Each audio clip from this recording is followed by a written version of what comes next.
Ojiambo was born in Samia, part of Busia, then to Alliance Girls High School, then to the Royal Technical College, to London University, to Harvard University, to McGill University, and back to Kenya. Is there that one incident that you remember that almost made you drop out of school? When you are 9 years old and you do 70 kilometers, it's not the easiest. It's not. You get there with bruised feet. For a week, you are not able to step on your feet. It is such a long trip, and it is so cold. At night, it will get very cold. And you are sitting on your box. Sometimes there are no benches because it is full. And you are like cows or like goats, just pushed into there, and you sat. So it was difficult traveling. Traveling was very difficult. That was a big challenge during the freedom fight. And we were moved to Machakos. And one Sunday morning, Machakos was a difficult campus. I was sleeping in the grass outside there. A snake came and bit me. I just had a bite on my toe.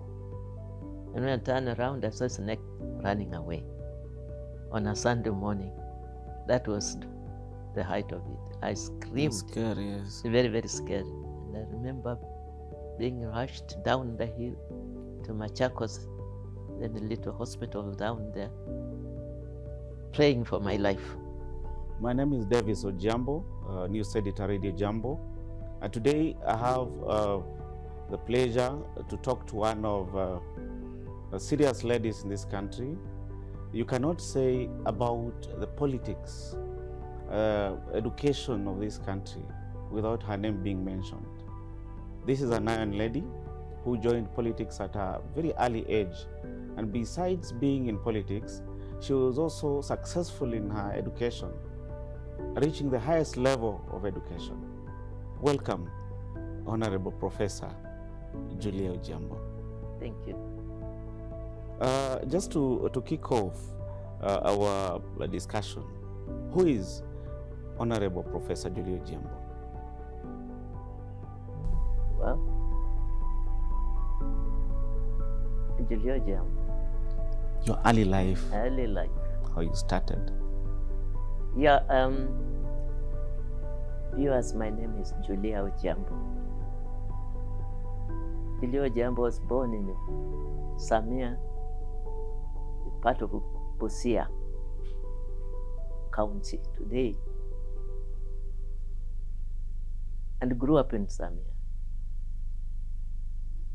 Educated in Samia, in Western Province, then to Alliance Girls High School, when it was just beginning as the African Girls High School. Then to the Royal Technical College, University of Nairobi, the precursor of the University of Nairobi, to London University, to Harvard University, to McGill University, and back to Kenya. That is my quick walk. But in between time, of course, doing exams like any other, attending classes, doing research, growing up like any young child, participating in rural activities, in church activities, any activities that young people today go through, undertake. We did the same. Children these days may think that life was different. It was exactly the same, except that a few things have changed. That now you have smartphones when we didn't have any. That today you can ride bus from Samia to Nairobi. We didn't have those things. We did a lot of our schooling on foot. Like for me, I walked from Samia to Butere on foot. That's a good 70 kilometers away. at the age of 9 years old. We had to cover that distance to chase a class 4 because it wasn't at that time in Samia. And then also from Butere, that was not the end. When you Which year was that? That 1947. Okay. Wow. Yeah. Butere was the center of everything. Yes. Butere was a mission station for Anglican Church. And my parents, being Anglicans, we had to go to Butere. For the girls, Butere was our school. For the boys, they went to Maseno. For my brothers went to Maseno, while as girls in the family went to Butere. And then from Butere, of course, that was again another setback because it just offered education up to standard 8, grade 8 today. And where next? There was nowhere. There was no high school for the girls. The only high schools we had were for the European girls. Kenya High School. And how did you manage to get education up to that high level, the highest level in education, at the time when everybody was not for the girl child education? How did you manage it? Not everybody was for the girl child education, but some parents were for the girl. My parents, for example, were early missionaries. My father had been through the First World War, and when he came back, he had picked up a few different practices that were not like his brothers and sisters in the area, and he realized that girls also needed to be educated. He was working among the missionaries who had come to Butere, Maseno, and were practicing not only in the church but also in schools, had set up schools like Butere and Maseno. And those schools were being manned by European girls and boys as teachers. And I'm sure my parents saw a lot of sense in that. And they also were encouraged. And they encouraged us as families of missionaries from the early childhood. We had opportunity to even go to, what today you call them, kindergarten. Those play groups, the church communities gathered together, and the kids were brought together to learn, to write. Although we didn't have paper and book, we didn't even have slate at that time. We wrote on the ground in the dust, but it was writing. We were very proud of it. That's how we learned how to write our ABCD and do our mathematics 1, 2, 3, 4. And that took us on to adventure into education. We were able to come out of Samia even after having just practiced. Despite all those challenges, what motivated you to remain in school at that time when, of course, you would have stayed at home, sleep, walking all over from Samia to Butere? What was your motivation to stay in school? There were also other children going to school. At my time, we had boys going to school. The girls were not going to school, not as many. I didn't have a model, except in my own family. My sisters were all educated. They were ahead of me, and they really were role models for me, and a challenge too, because they had gone through all those challenges, and I saw them surviving and doing very well. They came back smart, speaking English and doing lots of different things. But more importantly too, in the schools where we were, we saw the boys in the area. We had very brilliant boys going to Maseno, going to Mangu, going to Yala, and all in the area, from the area. And during the holidays, like our community, the Samia community, was very, also in its own way, very encouraging. They would organize dances, they would organize music, they would organize football, and all the children came. Around Christmas time, we all went to meet in one place. The churches, for instance, for my parents, because probably they would not allow us to go dancing and attending football away from home. They had tuition classes for us. So over the weekends, we would all come together, boys and girls, and the children who are known to be doing very well at school were encouraged to teach others. And I learned a lot from the boys in our community, my own brothers. I had my elder brothers who were already in school. They were scientists. They were attending Makerere University, for instance. I had people ahead of me who I admired. Like Hilary Ngweno, if you remember those names. Yes, I do. Hilary Ojiambo. We had Huntington Pamba. They all became professors. There were I'm trying to remember the other names of teachers. Yes. There was somebody called Obito. I don't know whether you might not know him very well, but he was a brilliant. Kanani, I believe Kanani. They were all graduates from the University of Makerere. And this set models. For me, I admired the scientists for some reason. and I was very, very, very curious to know what people like Hilary Ngweno were doing. And they were mathematicians. I was not a good mathematician.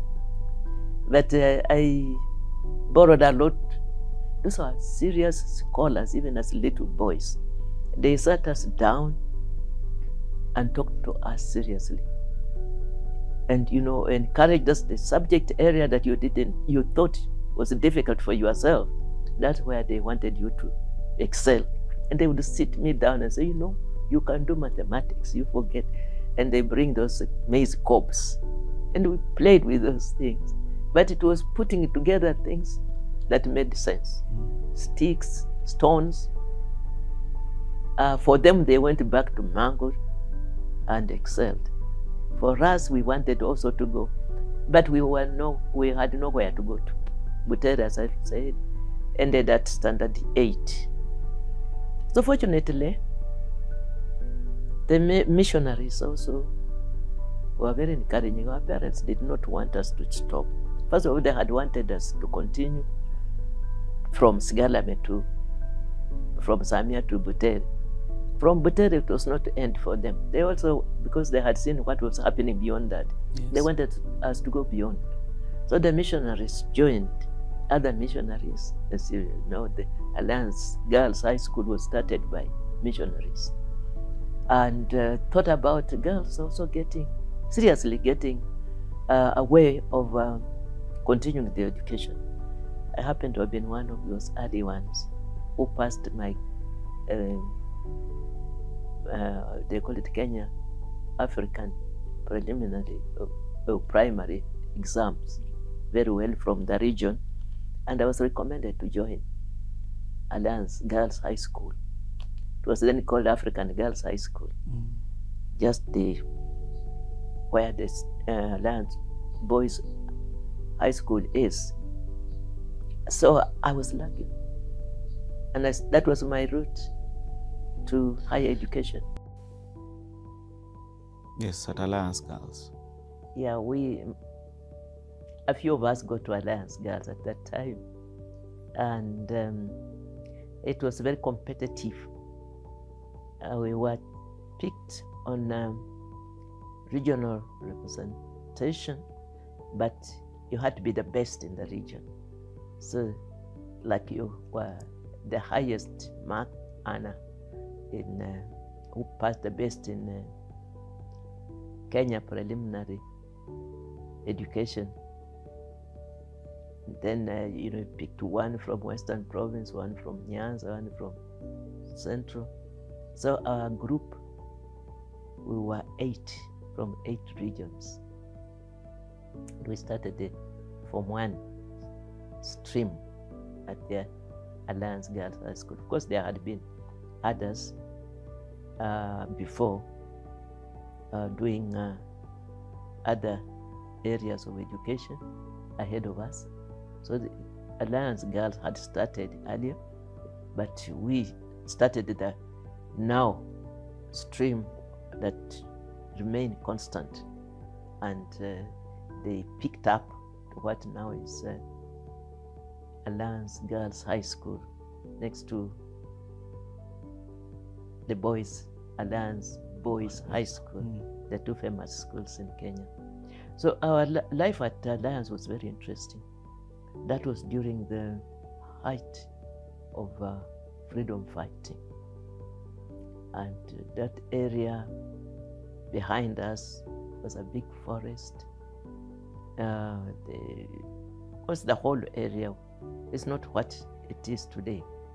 And it attracted a lot of fights and struggles in the area there, to the extent that at one time we had to be moved from Alliance to Machakos Hills. Okay. At night when fighting was around 1952, yes, when Mzee had just been arrested, and now it was fierce fights. So everything was like being mowed down. So the little girls were put on tracts at night, and we found ourselves in the morning on the hills of Machakos in tents. And we stayed there for almost a year. 1952, we came back in 1953. That's just one of the incidents. It was not very pleasant being out there, but we had to, because that was the prevailing environment. So when I finished Alliance in 1954, that's when I sent my Cambridge school certificate, and I passed, joined the Royal Technical College, which was just starting. Again, that was a new venture, because hitherto our students were going to Makerere. Makerere was the only university in East Africa. But again, by chance, just like I happened to be there when Alliance Girls started. Again, the government of Kenya had decided they must also have a university, must have an institution. So they started a college, and this one was a technical college, because Dar es Salaam for Tanzania had a law school. Makerere majored in education and sciences, and this one in technology. And I was also attracted to technology because I thought it was a new opening, and it just attracted me. One thing, my cousin, mentioned Hilary Ngweno, had gone to Harvard, and he went to Massachusetts Institute of Technology, and they used to talk a lot about what they do there. The most advanced sciences and more and practical. It was not just doing the chemistry, the biology, and the physics, but it was also applied. And I thought that maybe offered a space where I could fit in and juggle around a few things. What was this creative science give to me? So I decided I was not going to go for education, which was the mainstream activity for women at that time. And the only place was Makerere. I opted that I would want to try what they were going to start at the Royal Technical College in Nairobi. I was one of those. I was the first African woman who joined that course, and I did not regret. So that's why I did my university, my early basic education, undergraduate education. Fortunately, again, the course was at the Royal Technical College offered a lot of opportunities. It was practical, it was creative, it was also advancing us into the future. So I opted to do biology, also with it education. So I did biology and education, and then home sciences. Home sciences was very creative. Did a lot of nutrition in it. Again, nutrition was a new frontier. Maybe it had not been spoken about in languages of education, but it translated slowly to what today is what we now have taken for granted, and nutrition is a day-to-day language. It was very complex. It was like, oh, if you have to do nutrition, you have to be with the medical school, you have to be with the medical students, you have to be with where there is a hospital and all that. Part of it, of course, was food preparation, and that you could do with home science students. So I did home science student, teaching of nutrition, started there, diet preparations and that, but also a lot of biology, which has again helped me to do a little more than just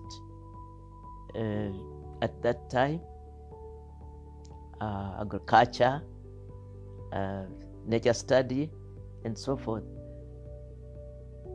With the education I had picked up, I was apparently seen as a very interesting model of a student, and could advance others in sciences, practical sciences, of course.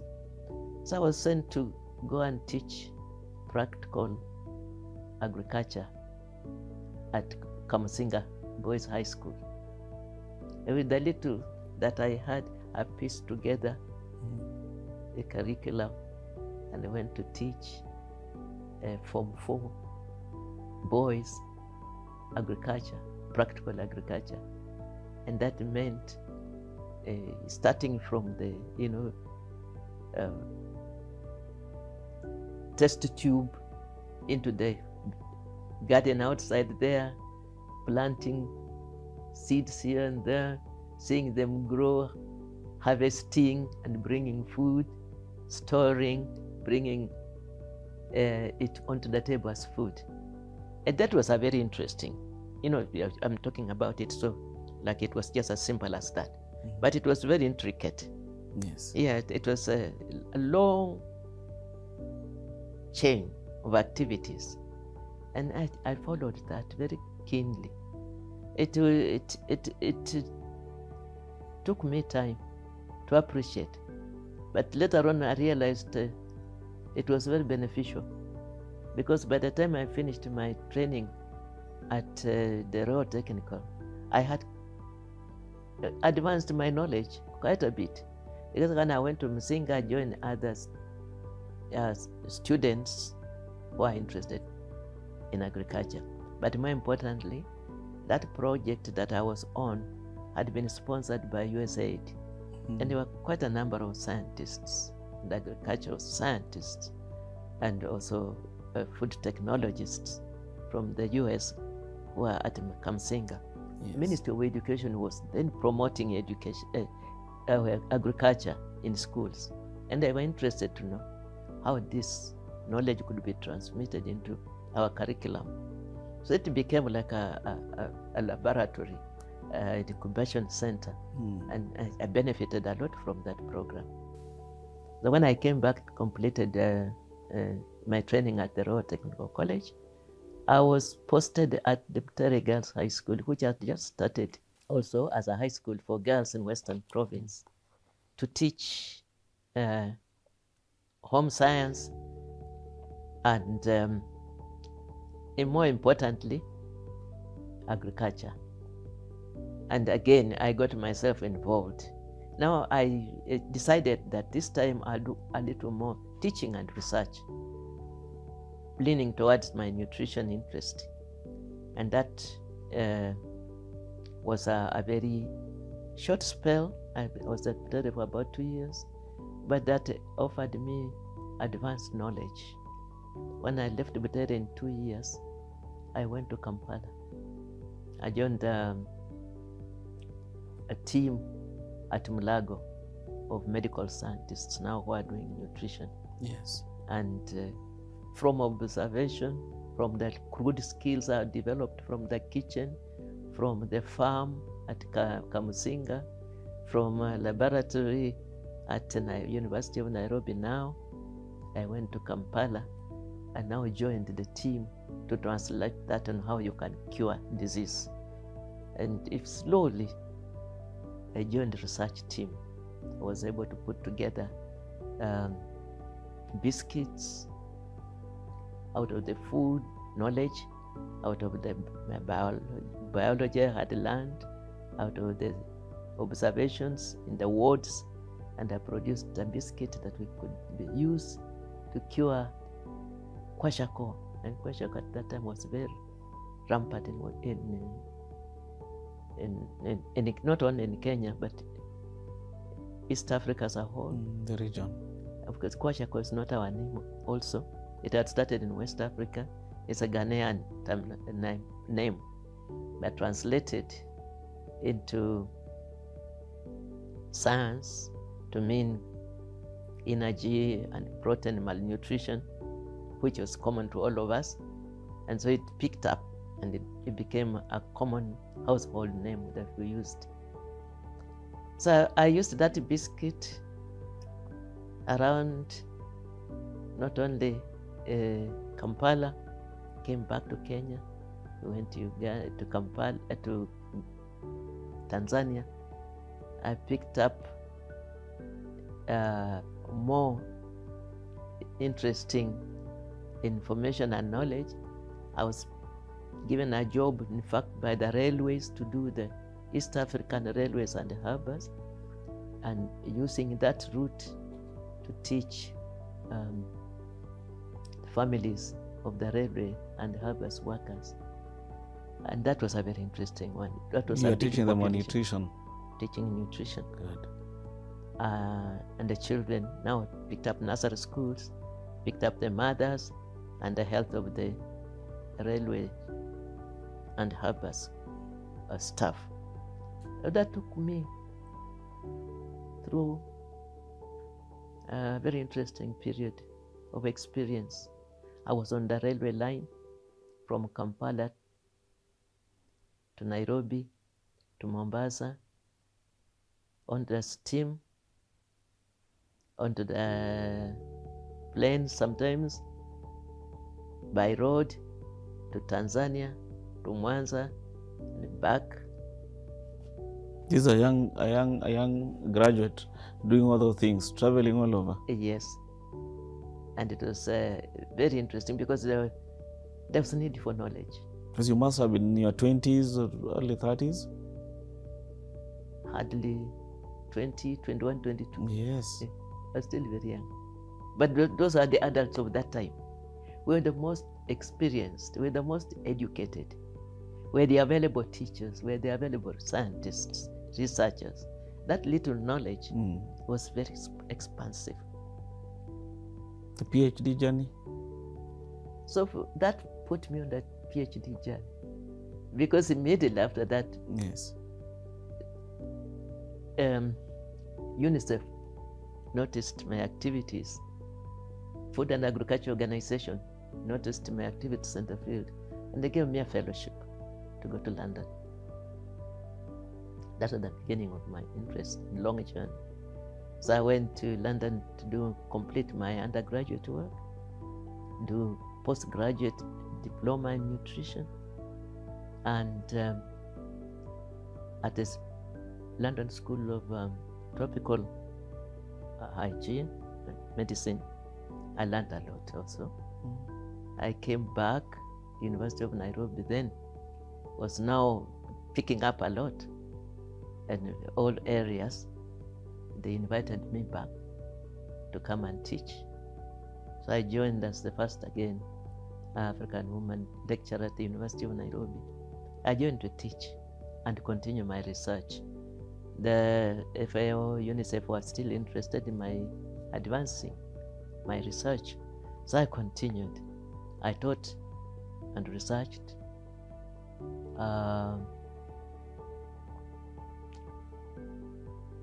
Up to another 2-3 years, I got another fellowship to go to Harvard to do my master's. in nutrition. My knowledge was growing, and it grew very fast. We didn't have the laboratories that we have, so most of the time I was with the medical students when I went out to research. When I was like here locally, I would join Ministry of Agriculture, I would go join livestock. I was a very frequent student at Kabete Laboratories, the Faculty of Agriculture and Livestock. I used the laboratories to advance my research. They were very useful, as well as I observed bedside clinical medicine at Kenyatta National Hospital.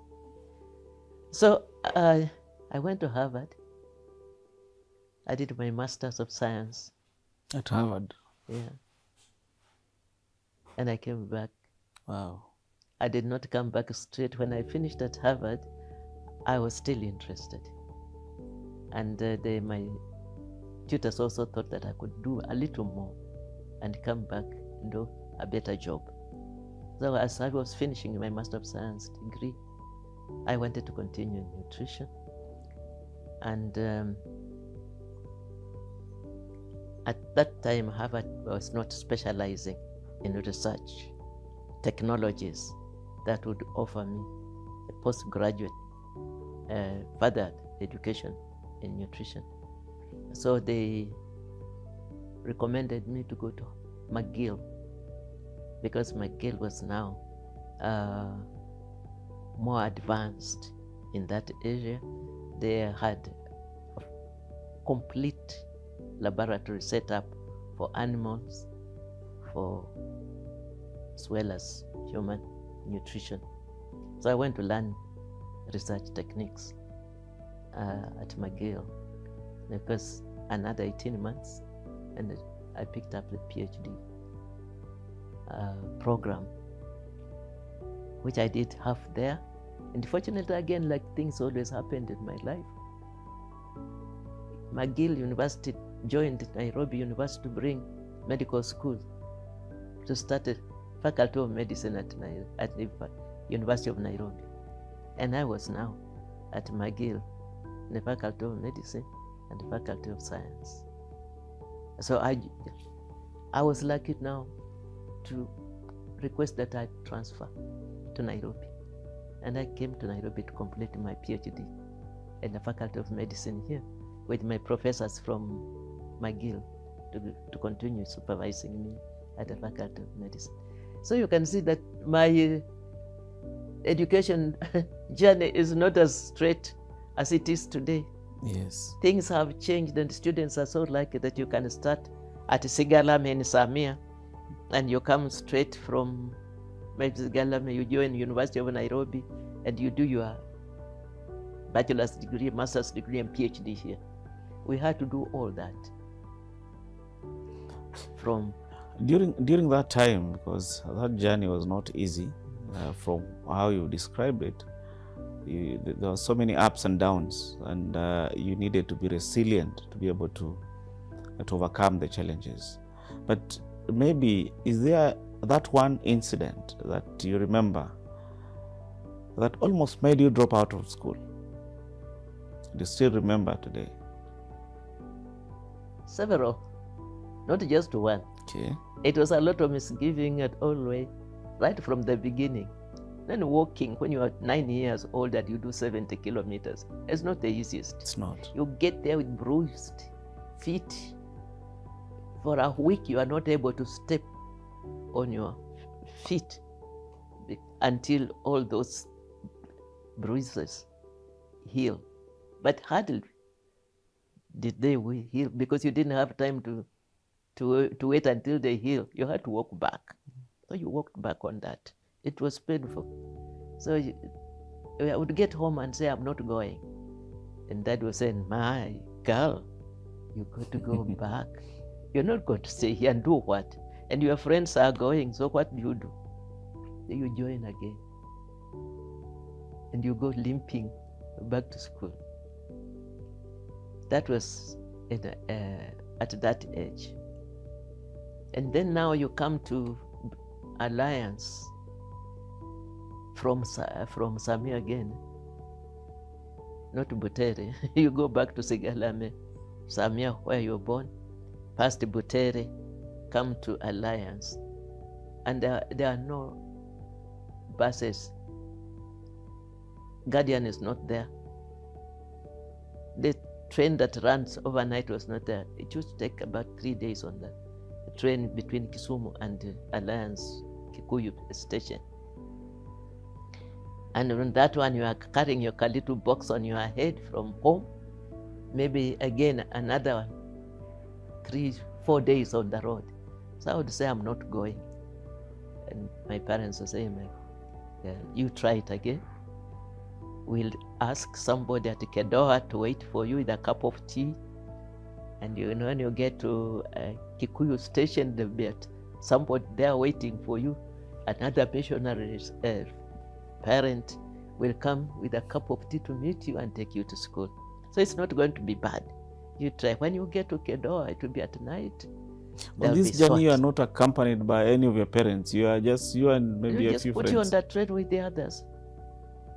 Parents were not going to school. And it would also have been very difficult for them to come and then go back. Yes. Because that train was also not very regular. It was difficult. So we just used to come. It was tough. I would sometimes say I don't want to go because it is such a long trip and it is so cold, and that train, those bogies, not the passenger train that you have today. Those big coaches that were carrying animals, because it was children. They just removed the animals and they said, you're going. And the Bambati, the iron walls, at night would get very cold. And you are sitting on your box. Sometimes there are no benches because it is full. And you are like cows or like goats just pushed into there, and you sat. So it was difficult traveling. Traveling was very difficult. That was a big challenge. And it used to disappoint me very much. And I said, I really don't want to go and sit on that cold floor again with my box until I get there 2-3 days later. But then I thought of that. When I get to Kedoha, there was somebody, a station master, a friend of a family, who always was there with chapati and hot tea, nice chunks, steak. Kedoha is rich in beef. So he would be there waiting for us. And that used to excite us a lot. I would be happy to tell my friends, whoever traveled with me, come, let's go and eat chapati. And the train stopped there for quite some time. So we'd get off the train, go sit down, eat chapati, and then get on the train again. And I go to sleep. You get maybe another day on there, you get to Alliance, Kikuyu. And like I said, there would be somebody there waiting for me again with a big pot of tea. I would have my big pot of tea with mandazi and then be escorted to school. That would excite me.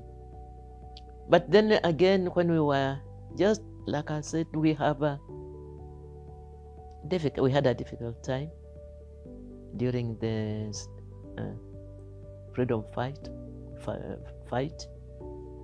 And we were moved to Machakos.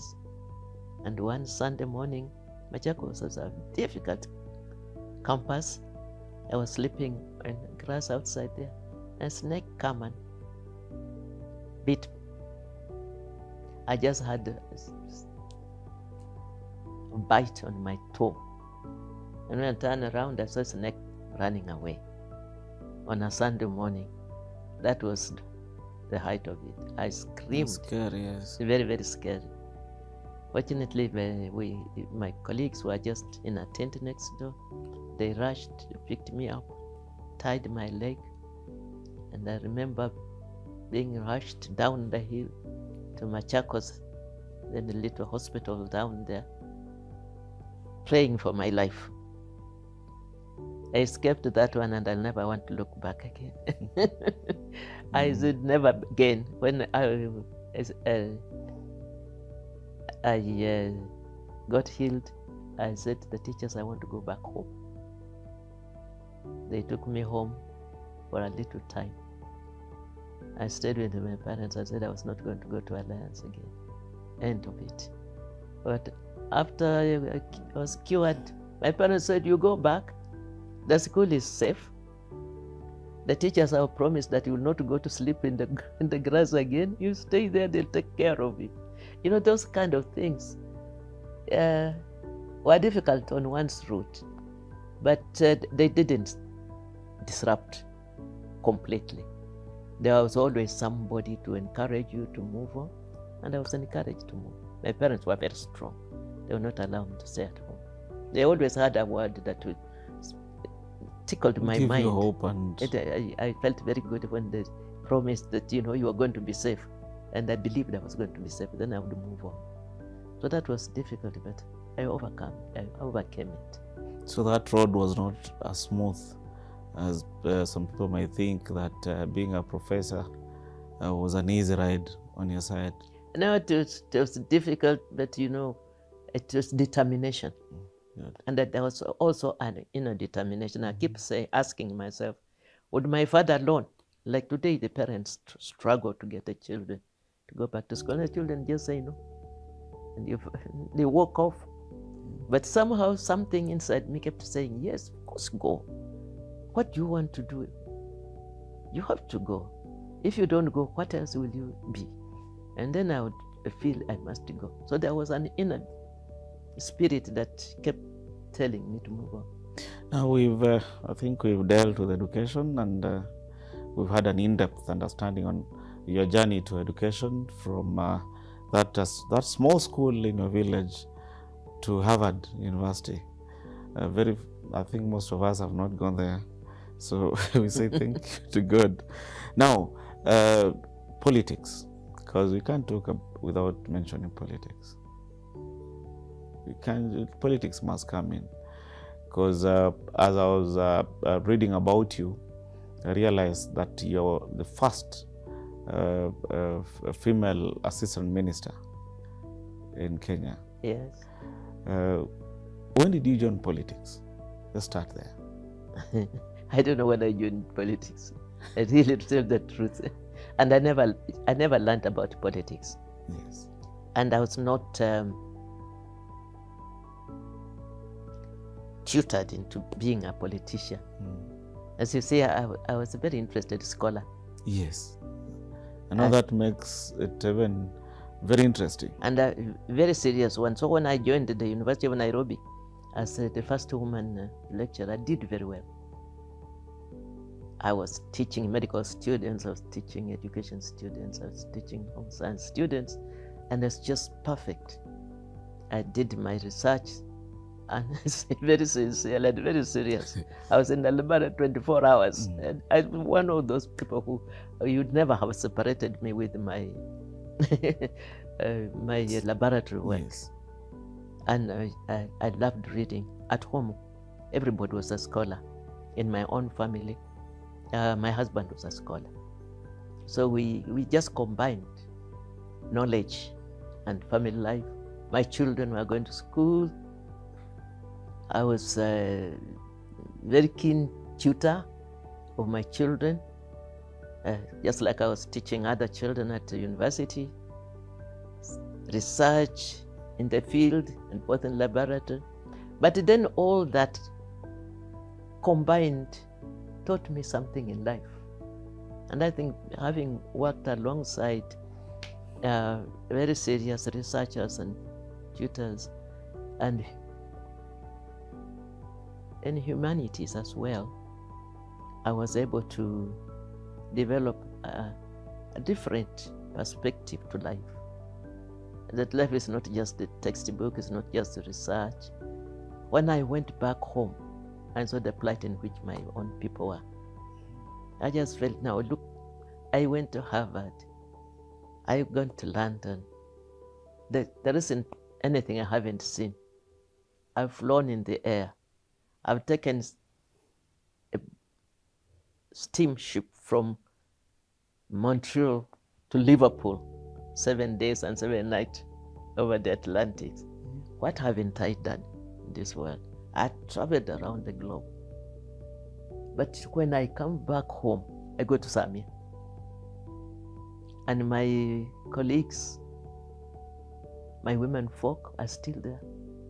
Like I left them when I started going to school. Yes. Those who didn't join me when I was going to Butere for primary education are still there. Their parents are still thinking the same way, that a girl cannot reach Butere and come back. I've gone past Butere, gone to Alliance, gone to all these places. I've come back. They're still there. So I realized that I needed to go back home. And that even the laboratory work I was doing is nothing until I had gone home and worked with them. Go to teach them the value of life, the value of education. And it was just that I went to teach my people, to help them. I did not go to fight that I must get a position in politics and be a politician and scream on the platform and talk about big issues. Mine was, can I do something little to transform the life of my own people? And we started that. Fortunately, I did not even have to pronounce it. By the time I was thinking about it, the elders in the area had also decided that I really should come back and assist. And they called us. They just called my husband, called myself on our weekend. And when we went home, people were not expecting, men and women of all age groups were seated. They had organized this evening meeting for themselves, but as a center of discussion. So they talked about development, they talked about their needs, they talked about quietly around what they thought their leadership should look like. And suddenly they moved the idea. And they said, now, kama huyu msichana wetu, umetembea, umekwenda mahali tumekuona, we are interested in you coming to do some work for us now. Unafikiri unaweza kukaa na sisi hapa? And we were sitting. They said, you know, she's sitting here with us. Na huyu mtoto ndiye mlisikia alikwenda Harvard, ndiye ametoka wapi huko London, amekuwa Montreal, amekuwa kila mahali. So unakaa tu kama sisi. I said, yes. Njoo ukae na hawa kina mama, fanye kazi. So they invited me to come back home. And I said, no, I can't do politics because that's what it means. Working for these people would mean going into politics, which I don't know. I'm a researcher, I don't need it. Yeah. And at that time, I'm still very naive as well. Yes. They said, Apana, we will take you to the platform. We are going to speak for you. We are going to teach you the language. Just like you learned from this place and you went all the way, you have seen the world, you have come back, we are going to teach you again.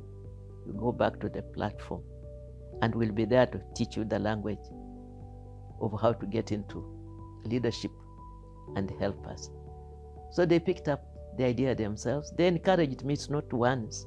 They had to visit them severally to understand, translate their wishes into a program of going to parliament. Then after about 6 months, I accepted that I'd pick up the challenge. And that my challenge was to help them, not to go to parliament. Because like today, you know, somebody prepares to go to parliament. I hadn't prepared to go to parliament. I prepared to go and help this community, to live with my community. Were you not afraid of this murky waters of politics? Because it was a male-dominated thing, and this young lady, fresh from the university, been teaching, of course. Were you not afraid when you were convinced that this is the time I need to join? And that's when I was telling them I don't know politics. And of course the politics is all men. Yes. And how do I enter? They said, no, we are going to show you how to enter this political arena. We have decided you are going to be on that political platform. You will go to talk where men are talking. You will sit with them on the podium, and we'll be sitting there. We'll help you to learn the language of politics. And it was not easy. It's not just accepting like that and then you go. It also meant preparing one's mind, preparing one's family, preparing to leave a lucrative job at the University of Nairobi and a senior lecturer. I had to leave. I had no means, had no money. I remember when I left, I went to collect my belonging from the University of Nairobi. I went to ask for retirement benefits if I had anything. At that time, they didn't have anything like you did. Oh, the scheme was not there. It wasn't there. There was nothing. And because it was not also easy, I had to go to my chancellor to ask the chancellor for permission to resign. And he was not willing to allow me to go because they want the other men, women lecturers, African women lecturers. And it was not like you just walk in and walk out. The chancellor was then the president of the Republic of Kenya. And he said, you are not going to go. You stay there and teach. And he was also a politician. He said, the politics is also my area. The government is also my area. So you stay there because that's my university. I said, no, I've decided I want to go. So we had a little bit of argument there. And I was told, if you go and you fail to get your job, you don't come back. I'll not employ you anywhere in government. I'll not employ you in the university. So you are risking. So it was a difficult decision to make. So once you leave, there's no turning back. No turning back. In government, when you come back, government is mine, I'll not employ you because you have left the job at the university. University is not going to open door for you. But if you succeed, you get everything back. as I went off, and it was not easy because it was not going to be a walk in the park. The president was telling me, and you got a tough competitor in that position that you are eyeing, and you are not going to get it like that. That was Arthur Ochwada. Yes. He's a strong trade unionist, strong politician, and well prepared to defend his seat. How was it during campaigns? It was the toughest ever. I don't think we have had anything like that in Kenya. Mine was a record. It was reported everywhere at that time in Japan. The children always used to amuse me. They say, even the Japanese knew your name because the struggle I put it up. And I think almost all the media in the world knew about the struggle we had had. It was not easy. It was bad. It was violent. He's a seasoned politician. He was a seasoned politician. Against a young lady. Yeah. And he said, greenhorn in politics. It was like a child coming to, pitting yourself against your father, one thing. Secondly, a gender issue. Yes. And that was not acceptable. And thirdly, as you say, he had means. I had nothing. With my 70,000 shillings, I bought a small vehicle, a Datsun 1100cc. That's all I had. And I didn't have any money to go and feed the multitude. So for your campaign, the money you had between you and poverty was 70,000. Yeah. Those are all the savings you had? That's all the savings I had. And yet the villagers said, you are coming, we are going to stand with you. And they have nothing. They don't have any money. Not like today, you would go and say, do Arambe, munipe cash. They didn't have it. Yes. So all they could give you is a maize cob or a potato to eat. So I plunged myself into To the murky waters. At the muddy water. But it's amazing how we survived. The young people were out to support, the mothers were out to support, the elders were out to support, and they came out in large numbers. Yes. And every time I had a rally, they would be there. They would run to be there at the rally site early in the morning and be the last to be there to ensure that everything of mine is safely cleared. And they'll run to be at home to welcome me, and they'll be behind me and around me and besides me, guiding me back home, protecting me against the wilds. And it was not easy because my competitor had all the youth wingers around him, and he had the protection of, even at that time, security, because he was a member of government. So, and he had vehicles and I didn't. And my young people and all my supporters were on foot. They were running on foot, miles, covering miles on foot. Sometimes without any food, no water. But they decided that they would do it. So we did it. How did you protect your children and family from, in quotes, these abuses? Because politics, people are abused, very shameless abuses hurled at your family. And how did you prepare your children to overcome that? It was interesting. That is a very interesting question. Yeah, I think I had a fixed mindset. When these people when the elders and community convinced me that they needed my support, I told my parents that you need to know that it's not going to be safe and it's not going to be pleasant. But interestingly, even at that time, and I look back and just wonder, my father-in-law and my mother-in-law chose to be part of my team of youth wingers and advisors. And my father-in-law said, I'll be sitting at the bottom of the podium. Any beautiful words, any scorns, any language they throw at you, they'll be throwing at me, not you.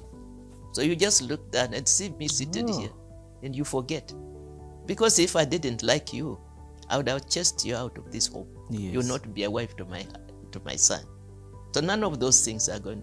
They are not part of you. We know who you are. So my parents, my father had passed, but my uncles and my church elders and these elders in the community who had asked me to come, including my father-in-laws, used to accompany me to my rallies. And they'd be sitting in front and cheering me on. And it was violent. The language was also vulgar, and it was very abusive. But we took it in that context. They had prepared you. They had prepared me. The father-in-law. I just laughed it off. Because you know yourself, yes, those abuses don't belong to you. And my mother-in-law will be saying, but she's my daughter. It doesn't matter what you say, she's my daughter. I know her better than you do. No, they were very supportive. So that language, to me, we knew that it was campaign language, and it didn't tarnish you. If that's not what you are, why you bother? Swahili anasema pilipili usiokula inakuwa nini. So that's not yours. You forget about it. So now, but violence, I had to prepare my family against violence. Yes. The children, we left them in Nairobi, except for my elder daughter Josephine, who joined me. She would come occasionally and then clear out, but we did not allow them to stay in the area for too long. My husband was with me full time because every weekend he was teaching at the University of Nairobi and practicing medicine. But every weekend, my colleagues from here, I had strong support from academia and also people from public service. Over the weekend, they would pull their vehicles together, little resources together, and drive back home. So whenever I had a rally like the one I have described, they will also be there. They'll come with their vehicles to help ferry some of my people, ferry my elders, and bring some food for me to give to my young group that used to protect me. Yes. And even at home, I was protected by these young people. At night, you'd be having at least 300-400, people with you. Cordon of young people keeping guard. And we just lived like that. But towards the end of it, it became very violent. Mm-hmm. And my opponent, when he realized that I actually had gathered a lot of strength, Yes. and I was The wave is going. Yeah. The wave was gaining momentum. It overtook him by surprise because he thought that he was going to disperse them towards the end of it. But the last week it became very violent. So he designed little shocker, he would be carrying a little, how do you call it? An axe. An axe. And he would, chop off an ear. He just did that and he would cut off somebody's ear. It was so very interesting. He had a few of those, and some of his people had a few of those. So quite a number of my campaigners, young people, were injured during the last week. It was not good. It was very violent. On the polling day itself, he was chasing to kill me because now everything went wild, because wherever he went, the people were screaming my name and casting their vote. So now he just decided to get on the road and chase me. At that time, you had decided, I'm going for it. Whatever happens now. So now, chased around looking for me. He was just like a wild dog.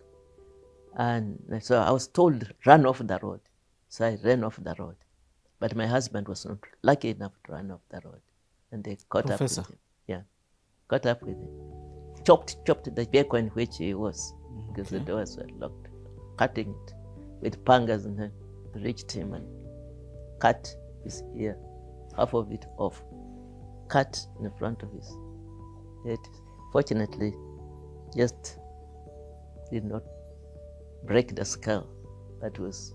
We are talking about the first cardiologist in this country. That's the one. Being hacked. Chopped. He was hacked. It was bad. He was left for dead. Thank God. That was very near the Nangina hospital, if you know the area. I know the area. So the people who are following with the vehicles who were behind him rushed, picked him, rushed him to Nangina for first aid. And and Nangina communicated with Nairobi for flying doctors to run to Nangina. At that time, you had taken off, you were hiding somewhere. Me, I was hiding. I was hiding in somewhere in Bukiri area. I didn't know what was happening. Because when I came out of my hiding place, I was told your husband is dead. Oh my. But he had been flown to Kisumu.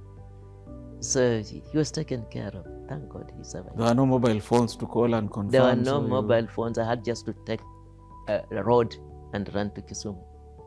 But then when I went to Kisumu, I would not come back. I went to Kisumu. By the time I got to Kisumu, the whole nation had known what has happened. And the GSU were mobilized to come to Funyula. Now it was war zone. It was nothing like you've never seen before. So my colleague was picked up. For me, I was locked up in Kisumu, not to go back to Funyula again. But him, he was picked up and put behind bars. We've been having a discussion with the Honorable Professor Julia Ojiambo. She's given us an insight about her life, her political life, her education life, and advice in what is done in medicine. So we say thank you for watching this. My name is Davis Ojiambo. Goodbye.